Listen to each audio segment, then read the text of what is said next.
उनकी इच्छा थी कि चाय पिए मेरे साथ। हमने फिर निमंत्रण दिया कि आप चाय के लिए आए हमारे यहाँ। बहुत महंगा पड़ रहा है कप्तान को हुड्डा के साथ चाय पीना। खुदा पार निकली चुया, खुदा पार निकली चुया। किसी भी स्तर का नहीं छोड़ा। कांग्रेस के दिग्गज नेता राव नरेंद्र सिंह ओबीसी कोटे से हरियाणा प्रदेश कांग्रेस के अध्यक्ष बनाए गए हैं। जब यह सूचना सार्वजनिक हुई, उससे एक दिन पहले पूर्व मुख्यमंत्री एवं नेता प्रतिपक्ष बनाए गए भूपेंद्र सिंह हुड्डारेवाड़ी में पूर्व मंत्री कप्तान अजय सिंह यादव के घर पर चाय की चुस्कियां ले रहे थे। उस समय कप्तान ने कहा था कि इस बार प्रदेश अध्यक्ष ओबीसी कोटे से ही बनेगा। ओबीसी से बनेगा, ओबीसी का बनेगा। लेकिन यहाँ चाहे कोई भी लोग, सबकी अनदेखी हुई थी, इसलिए हमने खमेजा भुगतना।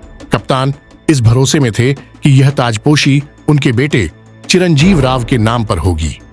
अगले दिन जैसे ही राव नरेंद्र सिंह का नाम सार्वजनिक हुआ, कप्तान के सुर उसी तरह बदल गए जिस तरह लोकसभा चुनाव में गुरुग्राम से राज बब्बर को टिकट दिए जाने के बाद वे अलग ही बागी तेवर में आ गए थे। कुछ दिनों तक वे नन्हे शरारती बच्चे की तरह रूठते रहे। उसके बाद मान गए और चुनाव में बब्बर के लिए वोट भी मांगे। अब इसी तरह राव नरेंद्र सिंह मामले में भी कुछ दिन बाद ऐसा ही नजारा देखने को मिलेगा, जब कप्तान अपनी कोठी पर ही नरेंद्र यादव चाय के साथ पत्रकारों से बातचीत करते हुए नजर आएंगे। कप्तान के पुराने राजनीति रिकॉर्ड के हिसाब से यह कोई नई बात नहीं होगी। देखा जाए तो कप्तान की सबसे बड़ी खूबसूरती यह है कि 68 साल की उम्र में भी उनकी राजनीति अभी भी छोटे से बच्चे की तरह रूठने मानने वाली रही है। इसलिए उनके बयानों पर गौर करिए। वे कब क्या बोल जाए, कुछ नहीं कहा जा सकता। सोशल मीडिया प्लेटफॉर्म पर ब्रेकिंग न्यूज, यूट्यूब चैनल पर दमदार व्यूज चाहिए तो कप्तान से 5 मिनट की मुलाकात काफी है। वे कुछ ना कुछ ऐसा कह जाते हैं जो एक समय तक अच्छी खासी चर्चा बटोरकर अचानक गायब हो जाती है। कभी उन्हें कांग्रेस में घुटन महसूस होती है तो कभी यही पार्टी मां की तरह नजर आती है। कभी उन्हें भूपेंद्र सिंह हुड्डा कांग्रेस के सबसे बड़े खलनायक नजर आते हैं तो अचानक एक समय बाद वे साथ में चाय पीते हुए दिख जाएंगे। यही वजह है कि 10 साल मुख्यमंत्री रहते हुए भूपेंद्र सिंह हुड्डा ने कप्तान के इसी अंदाज को न केवल समय रहते पूरी तरह समझ लिया था, साथ ही अपने दिमाग से उसे अपने हिसाब से चलाया भी। इसी वजह से दक्षिण हरियाणा में राव इंद्रजीत सिंह के बाद सबसे बड़े इस सीनियर नेता की गंभीरता आज अपना स्तर खत्म करती जा रही है।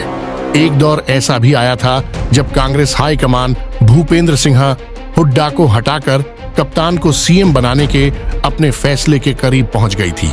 ऐन वक्त पर पता चलते ही हुड्डा ने ऐसा दांव चलाया कि कप्तान ने हाईकमान के सामने ही हुड्डा को बेहतर मुख्यमंत्री बताकर खुद के पैरों पर कुल्हाड़ी मार ली थी।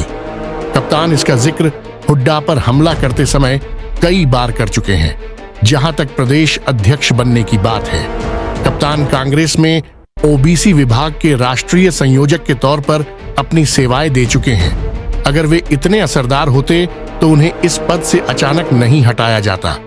इतना ही नहीं, गुरुग्राम से टिकट नहीं मिलने के बाद जातिगत राजनीति संतुलन के हिसाब से ओबीसी कोटे से वे प्रदेश अध्यक्ष के तौर पर सबसे मजबूत दावेदार नजर आ रहे थे।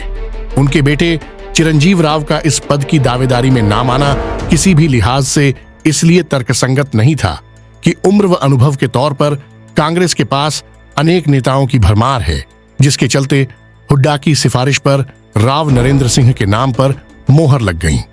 प्रदेश अध्यक्ष बनने के बाद राव नरेंद्र दक्षिण हरियाणा में कांग्रेस के सबसे वरिष्ठ और मजबूत नेता भी हो गए हैं, जो सीधे तौर पर कप्तान की हैसियत को चुनौती भी है। हाईकमान का यह निर्णय स्पष्ट संकेत है कि कप्तान की राजनीति अब पूरी तरह से हाशिए पर जा चुकी है। अगर ऐसा नहीं है तो वे इतने विरोधी स्वर नहीं दिखाते। कांग्रेस में राहुल गांधी से भी उनके संबंध संगठन में हो रही उनकी अनदेखी के चलते बेहतर नहीं कह सकते, वरना इतना मजबूत राजनीति प्रोफाइल होने के साथ साथ लालू प्रसाद यादव जिसके समधी हो, उस परिवार को एक के बाद एक बड़े झटकों के साथ पीछे धकेलना यह साबित करता है कि कप्तान को या तो पूरी तरह हरियाणा में हुड्डा के हिसाब से चलना होगा, नहीं तो दूसरी राह पकड़नी होगी।